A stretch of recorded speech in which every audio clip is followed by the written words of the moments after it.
boy ka ba, Ruru? Hirap sumagot?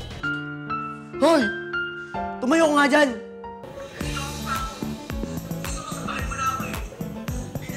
Grabe, payat. Payat mo dyan, ha?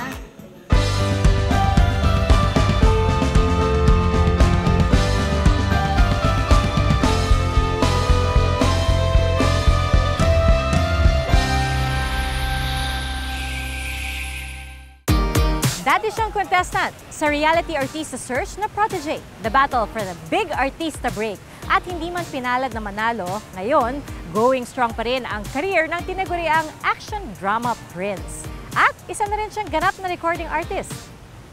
Ngayong gabi, kilalanin natin ang tunay na buhay ng young actor na si Ruru Madrid.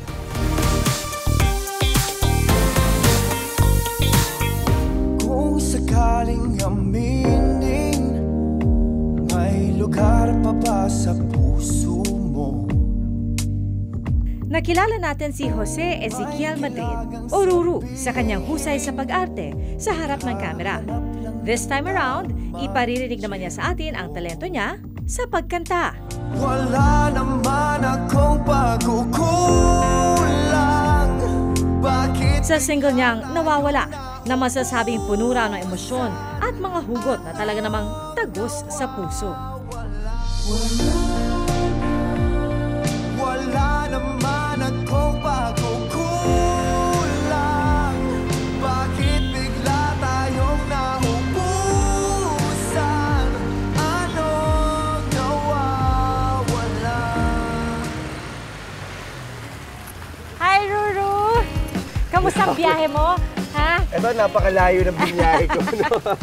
Para makarating dito, makatagal ka na bang nag-motorcycle? Well, siguro nag-start ako magmotor when I was 18. Pero balita ko, Ruru, itutour mo ako ngayong araw nito dito sa iyong hometown. Yung pupuntahan natin, yung first siguro, yun yung masabi kong pinaka-memorable sa akin. Paano tayo maglilibot? Angkas ba ako dito? Or Hindi ano? Hindi. Parang may Sayang. naisip ako mas babagay eh. Anong mas Yung bagay? tipong pagka nandito ka sa Marikina, yun talaga yung sasakyan mo.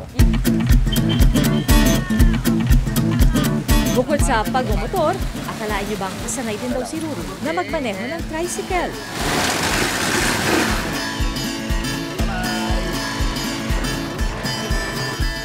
Dahil ito sa ginampanan niyang role bilang si Emo, na isang tricycle driver sa romantic comedy series na To the One I Love. Kumusta na? Ang aming mga destination, mga lugar sa Marikina na nag-iwan ng magagandang alaala kay Ruru.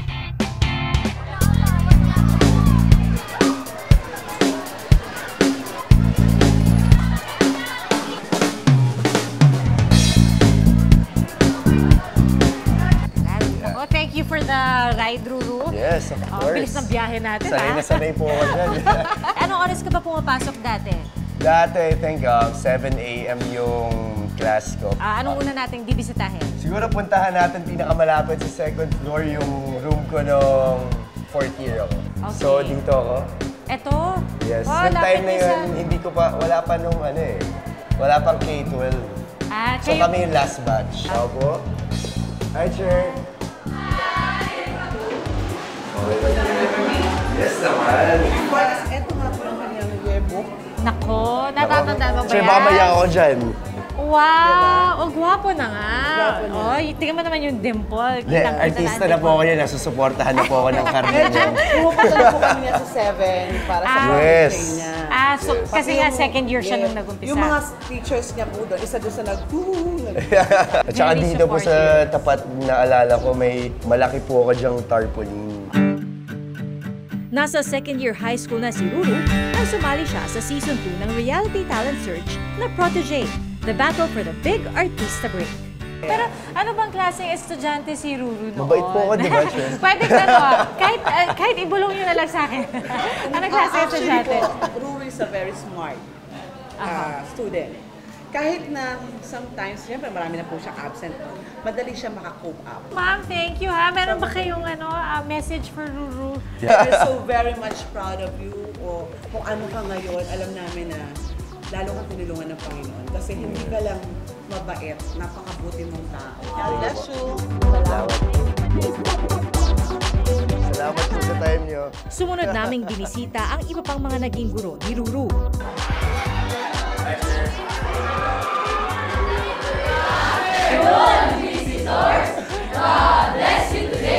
Wow. Nakakapanibago kasi dati kami lang gumagawa yun. Nakaka-miss, parang alam mo yun, yung memories, bumabalik lahat. Ayan, syempre po si Teacher Red po, siya po yung teacher ko sa English nung first year high school. Si Teacher Buds naman sa PE po. Ay, PE teacher pala kayo, sir. Hello, nice to meet you. Nako, since nandito na lang din kami, tatanungin na namin kayo kung anong klaseng estudyante si Ruru noon. Active din siya outside of the classroom. Performances lang po. Yeah. Sayaw, mga ganun. Yeah. Okay. And nagkaroon kami dito ng parang choir. Diba? Part ka ng choir. Yes. Wow. Siya din po yung part ng varsity team ng school namin. First batch ng Volleyball Boys ng NCLC po. Yun! Ay, galing nga. Bagamat abala na noon si Ruru sa pag-aartista, sinikap pa rin niyang tapusin at makuha ang kanyang high school diploma. Ito yung bagay na kahit na tumanda ako, hindi mawawala. Kasi of course, sa pag-artista, hindi naman habang buhay nandyan yan. Pero yung diploma na hawakan mo in the future, ayun yung hindi mawawala.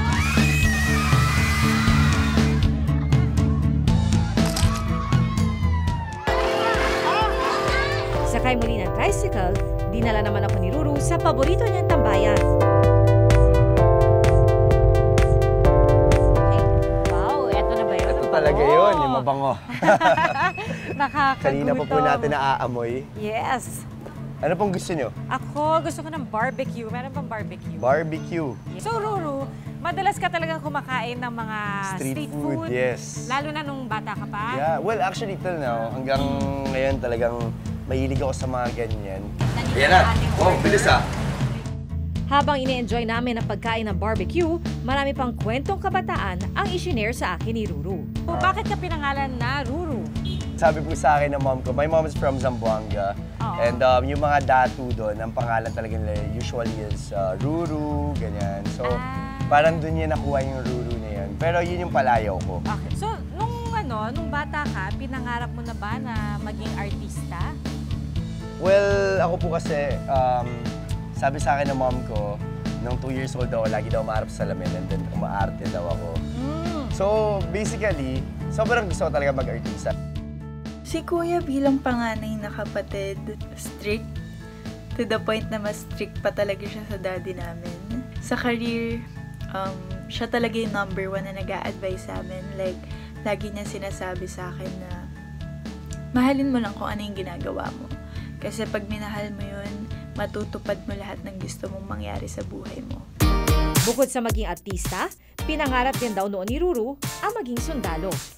Pangarap ko talaga magligtas ng mga tao. Pangarap ko magsilbi sa bayan natin. Pero maganda pa rin yung landas na tinatahak mo ngayon.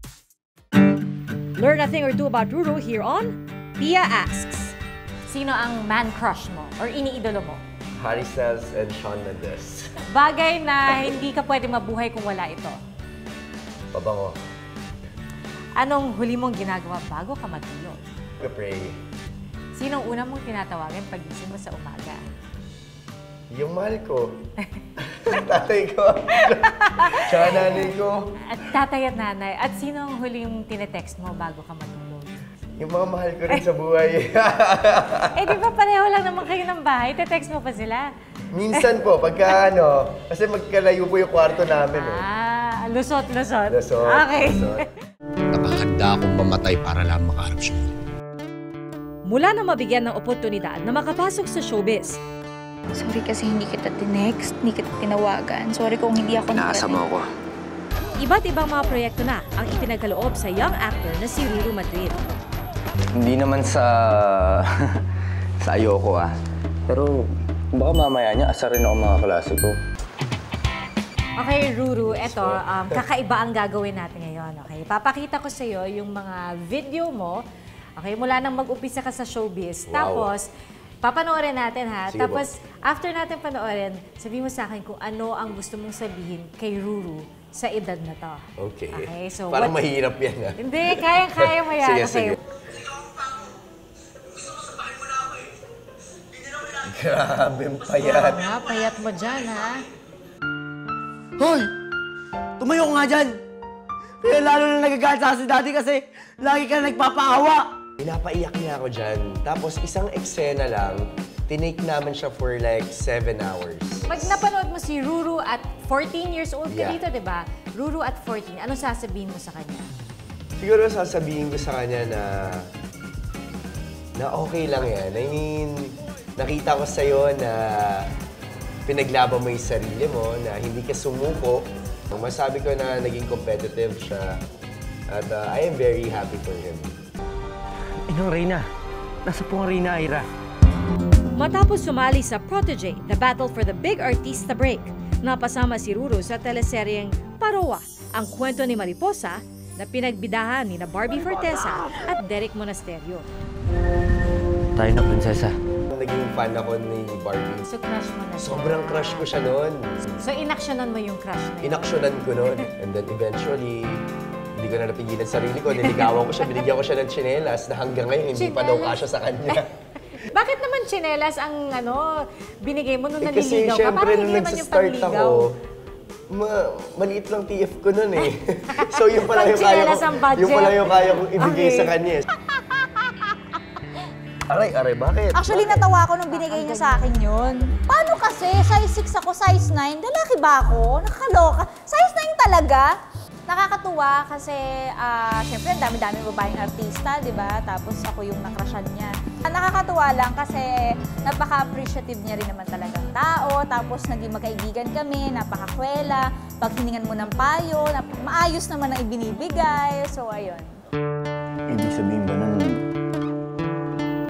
Di man nagkaroon ng Barbie-Ruru tandem in real life, naipareha naman si Ruru kay Gabby Garcia sa teleserye na My Destiny taong 2014. Dito nabuo ang Gabru. hindi ba? Thank you. During that time, I was 16 and Gabby's 15. So, mas nauna ako sa kanya dito sa industry. Eventually, nabuo na yung love team namin at naging sobrang close kami talaga. Isa lang naman kasi dapat mong gawin sa mga problema o feeling mo walang solusyon. Nax? So anong sasabihin mo kay Ruru at Let the Love Begin days? Suabing-suabe. Suabing-suabe ka dyan, Ruru. Bakit naman Malapit yung suabing-suabe? kalawa mo. Parang ganun din sa totoong buhay. Hindi Hindi nalalayo. nangyari. Dahil mainit ang naging pagtanggap sa tambalang Gabru, sunod-sunod ang proyekto na kanilang pinagsamahan. Kabilang na ang political rom-com series na Naku, Boss Ko! Mahal mo ba ako? At remake ng fantaseryeng Encantadia taong 2016. Walang dull moment with Ruru. Naging takbuhan ko si Ruru kasi ako yung type na pag malungkot ako, ayokong masyadong dinadamdam. So, gusto ko sa kanyang nagkikwento kasi nakakahanap siya ng way na patawanin ako. Mga prinsipe. Ginagawa mo dito? As in, si Ruru talaga sobrang solid na tropa ko na siya. As in, sobrang kalog namin magkasama. Pero once kapag nasa karakter na siya, nasa Ibarro, that time, as in talagang hindi na siya si Ruru Madrid. Siya na si Ibarro. Ruru definitely proved his acting prowess kaya naman year 2018, isang title role ang ibinigay sa kanya, ang Sherlock Jr. Pinaka-pinaghandaan daw ni Ruru rito ay ang mga action scenes. Paano ka napunta from that point na payat na Ruru? Well, syempre, nasanay ako dun sa mga tao na inaasar ako before. Grabe, payatot naman yan. Ganyan, lampa. Yun ang mga nababasa ko noon. Pangarap ko maging action star. Wala nang maniniwala sa akin na kaya kong pagtanggol yung sarili ko kung gano'n ako kapayat. So, ayun, nagsimula ako magpaganda ng katawan. Ay, nako. Grabe. Napakainit talaga dito sa mundong ibabaw. At sa rom-com na Toda One I Love, todo na sa pagta-topless itong si Ruru. Ako na nga naglilinis eh. Anong masasabi mo kay Ruru at that time? Naging proud din ako eh dahil pinaghirapan ko siya. I mean, hindi ko siya dinaya. Hindi ko siya yung tipong yung mga bagay na mainom ako para lang maging ganun yung katawan ko. And so, I am very proud na na-achieve ko yung ganung katawan. Wala naman akong pagkukulang. Ito ang last video natin. Ang ganda ng video na to. Wow. Napanood ko na to. Wala naman akong Yes. Naku, walang hugot yon. Well, yung song may hugot, pero ako wala naman Ikaw wala. talaga. Pero, I mean, tayo naman, hindi naman puro sa relationship lang. I mean, minsan may mga opportunities or may mga projects na nawawala. Na feeling mo sa sarili mo, ginawa mo naman lahat. Okay. Pero, hindi pa rin Hindi sapat. para sa'yo. Itong kanta po ito ay single ko. Ang title ko ito ay Nawawala. This time around, talagang siniseryoso ng aktor na si Ruro Madrid ang kanyang singing career. Katunayan, madalas nga raw siyang maimbitahang kumanta sa mga shows and events. Ayun, sa totoo lang, napakarami ko ng venues na napag-performan. Pero hindi pa rin nawawala yung stage fright ko. Siguro pagka narinig ko na yung saya ng mga tao na nasa harapan nila ako, nawawala na rin yung kaba ko eventually. Nawawala.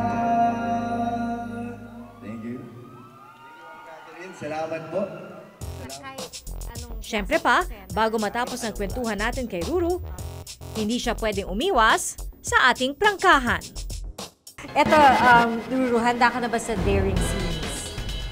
Kayang-kaya. Chick boy ka ba, Ruro? No.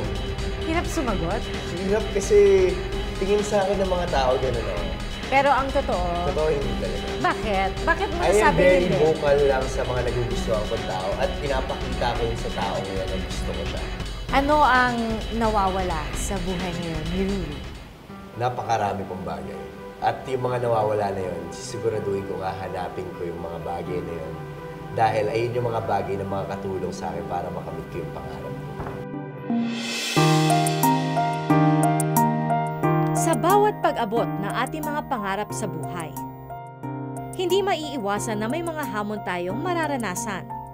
Pero kung taglay mo ang malaking paniniwala sa sariling kakayanan, ito raw ay iyong mapagtatagumpayan. Gaya ni Ruro na kailanmay hindi raw susuko sa anumang laban na kanyang haharapin. Ano ang aral ng tunay na buhay ni Ruro Madrid? Sa lahat ng mga pagsubok na pinagdaanan ko, never ko naisip na sumuko. Kasi alam ko, darating yung araw na lahat ng bagay na yan worth it. Lahat ng paghihirap na yan. Hanggang sa susunod na Miyerkules, ako po si PR Kanghel. Bawat karanasan may mga aral na tumatatak sa ating puso at isipan. Sama-sama muli tayong makibahagi sa mga kwentong personal dito lang sa Tunay na Buhay.